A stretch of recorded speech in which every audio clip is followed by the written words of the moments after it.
Hi, and welcome to Powell Presser Wednesday, where we talk macro. I try to make sense of markets that really don't make any sense. I'm your host, Steve Van Metre, and thanks for joining me today. You'll notice we're going Throwback Wednesday to the old background, and I did buy some new lights, but I'm not smart enough to get them set up right where it actually looks good. We'll work on that. We're working on that. So Powell to markets today. Inflation's coming. Go out and buy. And it's really interesting because we kind of predicted what this was going to be, and it was a whole nothing burger. But let me just show you in the statement that quantitative easing is not going away. In addition, over coming months, the Federal Reserve will increase its holding of Treasury securities and agency-backed mortgage securities, at least at the current pace, to sustain smooth market functioning and to help foster accommodated financial positions. So there you go. One of the biggest part of my thesis is the fact that QE does continue. Because remember, the money multiplier is the M2 divided by the MB. And who has control of the MB? That's the Fed. So as the monetary base rises, as long as it's rising faster than the money supply, well, guess what? It's very deflationary. Now, a couple updates for you. I will link in the description below my interview with Martin North. So we took a little walk around the world. And again, welcome all the fans from Martin's show who are joining us today. I hope you stay along for the ride. And also, I was interviewed by FedWatch, which I believe is formerly Bitcoin Magazine. Now, many of you have asked, what is your kind of overall thesis? Well, they asked me. So there's a video for that. Unfortunately, I got the email for it, I was under the impression it was a podcast, so I didn't have my lighting, my dress shirt on. I didn't have anything, so it was just kind of an impromptu show. But some of you have been looking for the answer to kind of what is that overall thesis. Be sure to check that out. I'll link it in the description below, providing I don't forget. All right, so back to Powell. Again, he made it very clear today in his press conference that we will keep policy rates low well into the recovery. All right, so what is the recovery? He's projecting out to 2023. They don't even think that they're going to see 2% inflation until 2023. That is their Fed's own projections. So for those of you that think, okay, wow, they're going to stop doing QE. They're not going to stop doing QE for years. And that's what the great thing about my thesis is. It will play out well before then because the Fed's not going to quit. Now, what is the Fed trying to do? They're trying to pull aggregate demand forward. What does that mean? What's aggregate demand?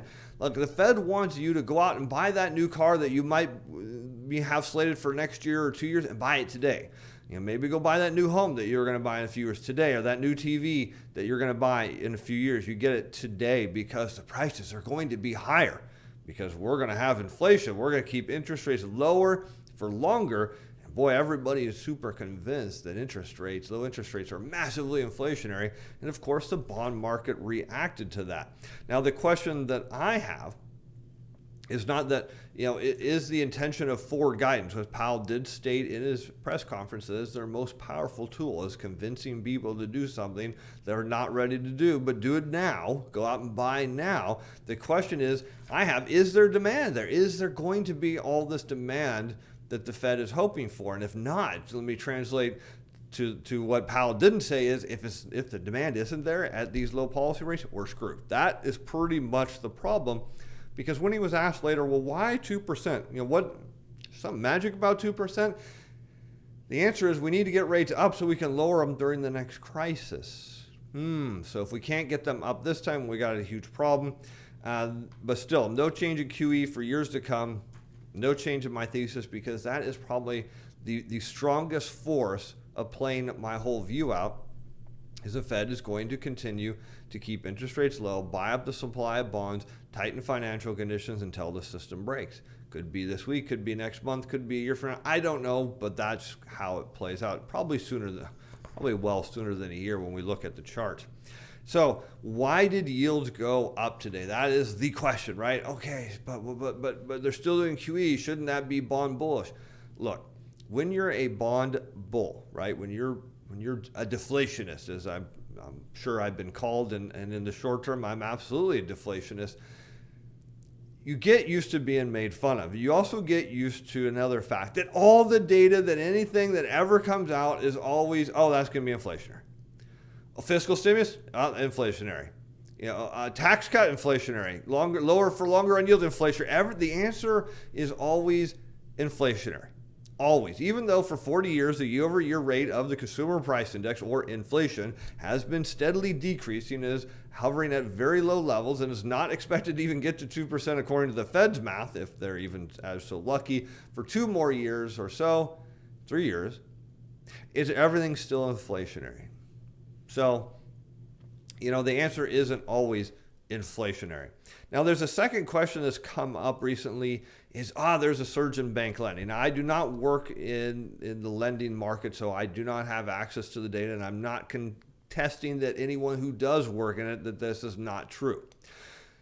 The notion is that, okay, Steve, you show us the lending growth data. This means it's going to be massively inflationary. No. Hold on. Time out. Just not jump to conclusions. Because one thing that is important, we do need to see lending growth.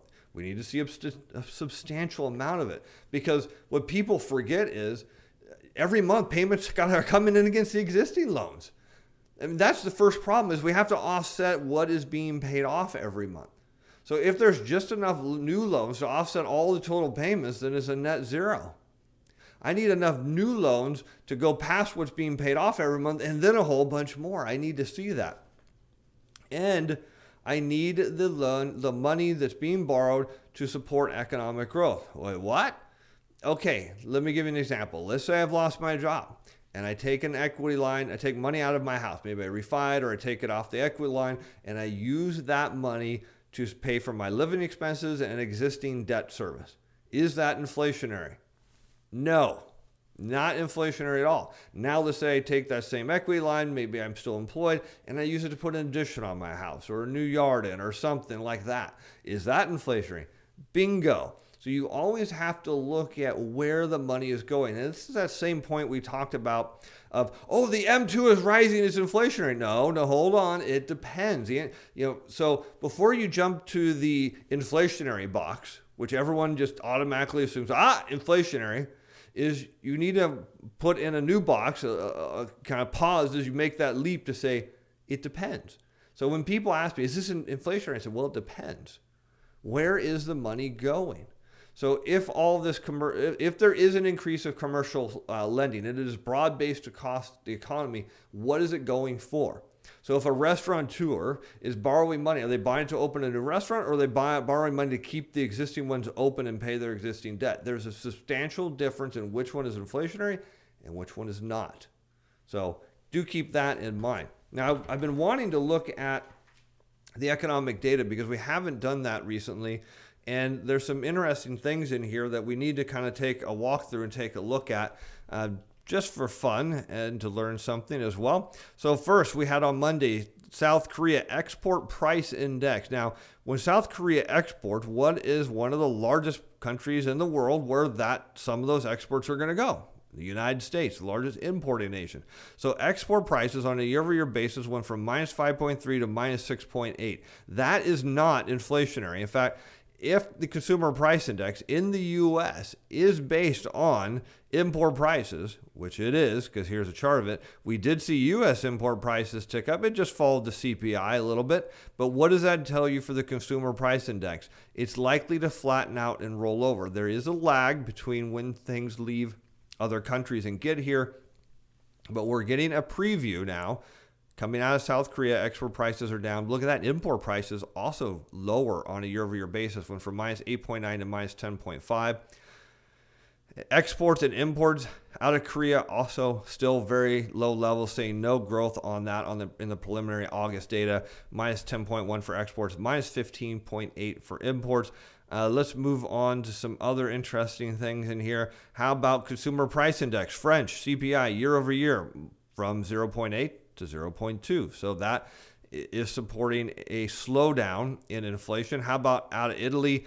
We did see minus 0.4. Now we're minus 0.5 on a year-over-year basis for August. So again, that is deflationary.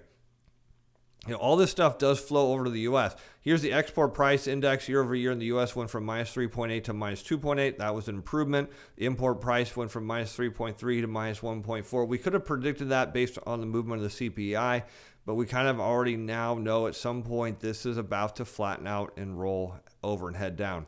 How about Redbook weekly, same-store weekly retail sales? They're rolling over too on a year-over-year basis. We went from minus 0.1 to now minus 1.2, the month over month from minus 1 to minus 1.6. So we're starting to see in the flash retail sales data that without that consumer behind it, the stimulus money, there's going to be a slowdown. Now everyone keeps thinking, okay, Steve, there's got to be a smoking gun of where you're wrong. There's something majorly out there that will completely prove you wrong. And I'm really glad that many of you are helping me do that. Just so you know, I've been punching holes in my thesis for years. So there's probably not something that you're going to find that I haven't already gone through and worked through. But I hope that you're taking this as a lesson. And even if you're using me as an example, which is great, if that helps you, but use it you apply that in your own life and your own decisions as well. So if you're about to make a major decision, such as maybe you want to leave California and move to Florida, are you punching holes in that thesis to see if that's right or wrong? Are you looking at your own investments and punching holes in that? So take that same energy that you direct and try to help me, which I do appreciate, if also put some of it toward yourself and see if you can help make better decisions. Now, one of the things that really proves that there isn't any inflation coming is the capacity utilization. And this is factory capacity utilization. So we're at 71.1 last month, 71.4% this month. It's saying there's a massive amount of slack in U.S. manufacturing, a huge slack. So if we go to the St. Louis Fed database, you can see that here it is, currently 71.1. This is not inflation. Now, if you want to get to a point where the capacity utilization is showing inflationary, get it up here into near the 80s. Get it rising up here toward 80. There you've got periods of inflation, not here. So, once again, looking at the data does help validate what really is coming and what is not. And so we don't see any inflation in the August capacity utilization data. Industrial production for August on a year-over-year basis came in at minus 7.73 from minus 7.42 the month before. So industrial production just not showing any sign of recovering. How about in Japan? Exports in August improved slightly to minus 14.8. Imports improved slightly to minus 20.8, but these are still double-digit negative numbers on a year-over-year basis for exports and imports in Japan. How about into today's data? We have the CPI out of Great Britain went from 1 last month to 0.2. Again, disinflationary pulse here. How about producer price output coming out of the factories in Great Britain, stable at minus 0.9? Again, there aren't signs of inflation that people are looking for. Mortgage applications, very volatile, but down 2.5%. And then the retail sales report is mixed. On a year-over-year basis, not them. Whereas it was up 2.57%. Did it miss some expectations in the monthly print? Yes. It's not terrible, but it's also not blockbuster as well, but it's certainly not a terrible report. But feeding into the GDP is this retail control group, and on a month-over-month, it went from 0.9 to minus 1. So pretty interesting stuff there. How about the tick data? This just came out 30 minutes ago. It's major foreign holders of Treasury securities as of July. Look, no major sell-off in China. They dropped $1 billion of Treasury securities from June to July. So all this panic, China's going to sell, China's going to do this, no sign of that. Japan, big buyer of Treasury securities to the tune of over $30 billion. Coming down here, what we see is about just shy of a $50 billion increase from June to July. Most of it, about $40 billion in mid-term to long-term Treasury securities, notes and bonds. So we have kind of seen that in the auction data that for whatever reason, foreign investors are biasing toward the longer end of the curve versus the shorter end. So very interesting to me as well. All right, let's take a look at the charts. And I was kind of looking at my timer here. There we go. For a moment, I thought the record button wasn't on. I was like, oh no, I don't want to have to do this over again because we're live and we do not edit and don't like to redo. How about the S&P 500? Some of you have asked, how about an update on it? Well, we hit all-time highs and bounced off this 50-day moving average. Remember, rallies begin when a security crosses its 50-day moving average and then confirms it. So it confirmed it here, it's confirming it here. Is it going to roll over? Is it going to go up? Don't know, but at least from a 50-day moving average, this is a bullish view.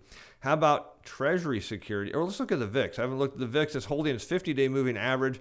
It almost got squirrely over 31 here, but market participants drove volatility back down. Again, they need to keep it under this 31 level.